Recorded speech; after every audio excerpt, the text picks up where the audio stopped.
Once, in a peaceful village, there was a young shepherd boy who watched over sheep on a hill. Bored and craving attention, he shouted, "Wolf! Wolf! A wolf is attacking the sheep!" The villagers rushed up the hill, only to find no wolf. The boy laughed, thinking it was all a funny joke. The next day, he did it again. "Wolf! Help! A wolf is here!"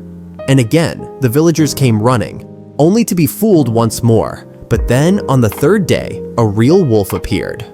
Frightened, the boy cried out, "Wolf, please help, a real wolf this time." But no one came. They thought it was another lie. The wolf scattered the sheep and the boy was left alone, realizing the painful cost of dishonesty. If you lie, people won't believe you, even when you're telling the truth. Don't forget to like, share, and subscribe, please.